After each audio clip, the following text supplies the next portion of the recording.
Miarabana ny tokatrano manaraka ny météo amin'izao fotoana izao ny sary azo tamin'ny zana-bolana maina tanteraka ny andro saika manerana ny anosina dia somary ny lalovandraona hatrany ny tapany avaratra atsinana ny anosy atao anatin'ny 3 andro avy dia mbola izay andro maina izay ny ankapobeny no mibahatoerana kokoa eto amin'ny anosy. Ny maraina mitoetra hatrany zavona saika ho an'ny atitany Madagascar izany izay mety atevina kokoa izay zavona zay ho an'ny afovoantany. Ny maripana mangatsika hatrany ny andro amin'ny maraina be izay mety hatrany amin'ny 2 degré. Ny maripana ambany indrindra ho an'ny afovoantany hitantsika any amin'iny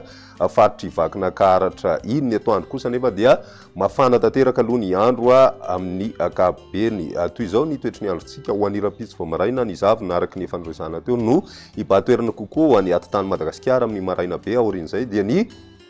masoandro kosa no hibahatoerana kokoa toy ny any amin'ireo faritra maro manerana ny anosy. Ho an'ny rapitsotolakandro maina ny andro na dia somary lalovandraona hatrany any amin'ny tapany avaratra atsinanan'ny Madagascar iny saika ny masoandro moa no mibahatoerana manerana ny anosy. Ny maripana ho vinavina amin'izay andro ny rapitso izay milatsaka hatramin'ny 2 degré celsius ny maripana. Ho an'ny afovoantany hitantsika any amin'ny faritry vakina karatra raha toka mety hiakatra hatrany amin'ny 9 degré celsius kosa ny ambony indrindra hitantsika ho an'ny afovoantany hatrany zay vakina karatra sy ny any amin'ny faritry matsiatra ambony ny morontsiraka atsinanany nosy ihany koa dia andidina ny 17 ka hatramin'ny 30 degré celsius ny maripana ambony indrindra ary ny any amin'ny ilany andrefana 19 ka hatramin'ny 30 degré celsius ny maripana voavinavina amin'izay rapitso izay. Ny andro ny alarobia mbola mitoetra hatrany ny zavona vao maraina ho an'ny atitany nosy iray manontolo izay mety atevina hatrany zany ho an'ny afovoantany sy ny atitany atsinanany nosy amin'ireo toerana beala sy manakaiky renirano moa no tena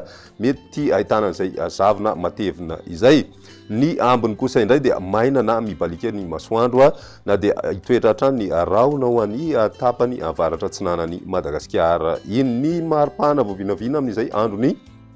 alarobia izay mbola manodidina ny 1 ka hatramin'ny 9 degré celsius ny ambany indrindra ho an'ny afovoantany ary 20 ka hatramin'ny 20 degré celsius kosa ny ambony indrindra raha ho an'ny afovoantany hatrany. Ny morontsiraka kosa indray 9 ka hatramin'ny 20 degré celsius ho an'ny ilany atsinanana ary manodidina ny 19 ka hatramin'ny 30 degré celsius hatrany ho an'ny ilany andrefany nosy iny. Ny andro ny alakamisy kosa indray mbola mitoetra hatrany ny zavona saika manerana ny nosy amin'ny maraina be mety isy kosa ny atandrivindraona any amin'ny morontsiraky ny faritra anosy noho ny fandalovana rindraona torak'izay ihany koa mety isy izay atandrivindraona vitsy izay amin'ny maraina be ho an'ny distrikany Maroantsera sy ireo toerana manodididina azy. Ny ambony moa dia ny zavona aorian'izay dia ny masoandro indray no aka ny toerany raha ny maripana voavinavina amin'izay andro ny alakamisy izay tsy dia misy ny fivanagoavana andrasana mahakasika izay maripana izay indrindra ny ambany indrindra satria dia mbola 2 degré celsius hatrany izay maripana izay ho an'ny faritry vakina karatra ho an'ny afovoantany manokana izay fa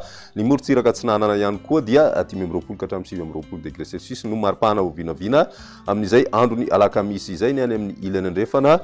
dia mbola mahatratra any amin'ny 30 degré celsius moa ny ambony indrindra hitantsika any amin'ny faritry boeny. Izay ny météo tamin'ity an'io ty rapitso indray fotoana manaraka veloma tompo.